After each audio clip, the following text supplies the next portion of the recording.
This is a tutorial on how to make a poly mermaid tail. Here you see one that I made already. It looks like a nice little tail. It's not made of plastic, but then again it doesn't melt or tear like the plastic ones do so fast. I don't have a sewing machine, so I can't make such fine little stitches like you see there. Mine are usually very ugly. But if you have a sewing machine, you can use a bit of blue material, or green if you want a green tail, and fold it over and then sew along the stitches so you have room for the poly to fit through it without it tearing, if it's too tight. Anyway, I don't have a machine, so I'm using the hem of a blue shirt, the bottom part, which is wide enough for her to fit through. And here you see I'm cutting now away the extra material so it has a clean finish. Now I'm going to turn it inside out, and I'm going to use a paintbrush end to help push it. This way the stitches are in the inside and you don't see them. And it's going to look very pretty, like a machine kind of stitches. Clean and nice.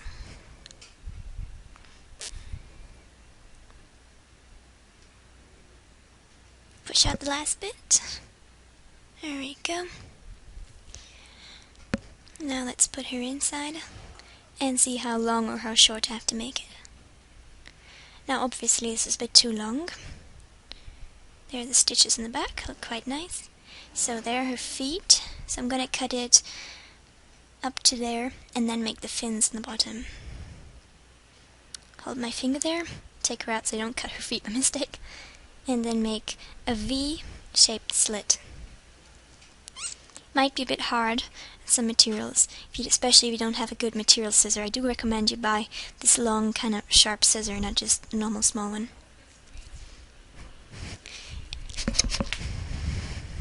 There we go. Now the back is a little lumpy, you might not see it, but it's a bit lumpy sticking out, so let's see what we can do with that. It's a bit too long.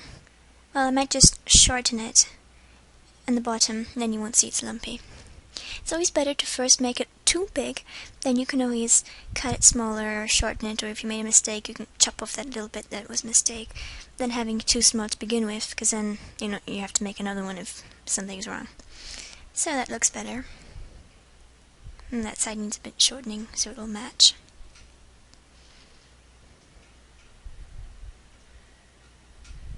And there is a bit sticking out. Let's move it.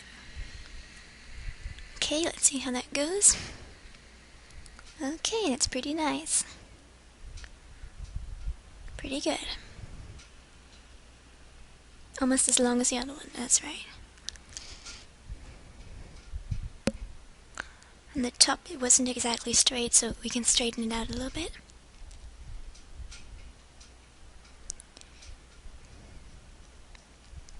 And now we're going to glue the bottom of the tail. Now I recommend you to not glue it straight on your table unless you want to make a mess, but glue it on some plastic. It's better than paper usually because the glue might stick to the paper. But in this example I didn't have any plastic in hand. And we're going to glue the fins together. Put the glue there and just flatten them down. It's better than having her feet go into the fins because then it gets lumpy. This way they're really nice and flat and just look really good. Careful not to glue your fingers up or to get onto the rest of the tail, so just take care. Close the glue. And now press it gently, press it towards the tip and start forming it a little bit. Press it down. Tap it gently, flatten it, and then pluck it a bit. Just gently.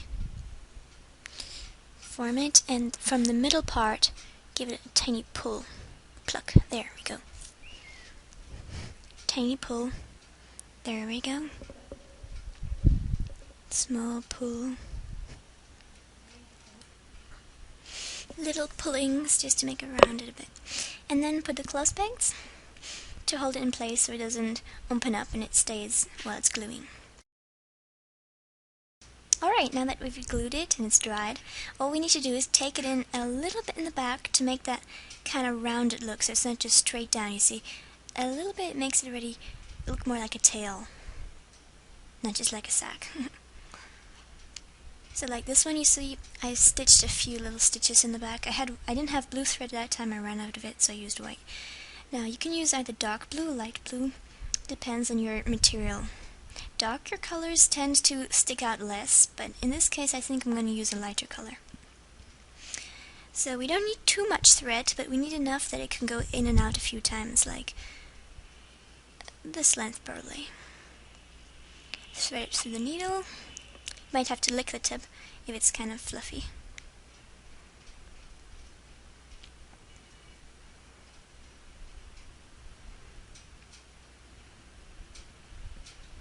And make a few knots in the same spot. Like 2 or 3 or even 4, depending on your thread. We only get Chinese kind of garbagey threads here.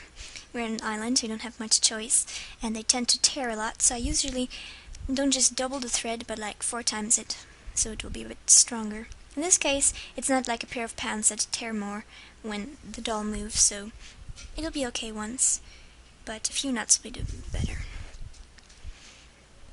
Now, in order not to see the knot, we're going to stick it in through the inside. So the knot will be in the inside when the thread will be on the outside. It won't be sticking out like an ugly bump. There, it's coming. Where is it? Is it the place? There, it's coming. There we go. Now I have to make sure again just exactly where I wanted to sew it, so I don't sew it too high or too low. Was there. Okay, so I'll hold it there. I stuck the thread in a bit too low, but that doesn't matter. No one will see. I'm going to stick it through, right through the other side. One time. And a second time. Tighten it. It already looks much better.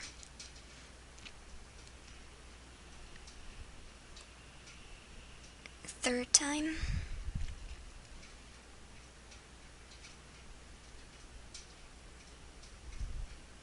And you might not have to do it so many times, especially if you have strong thread. But in my case, I do. And this time I'm going to stick it through the loop to make a knot. It's going to be the last time. And now chop it off. And make a few knots so you keep it from opening up. 3, 4, or maybe even 5, but 4 should be enough so it doesn't stick out too much and still holds it in place. I know the video is not exactly the best quality, so you might not see exactly how I'm doing the knot, but it's just a plain knot, you know. Sticking one thread through the loop of the other.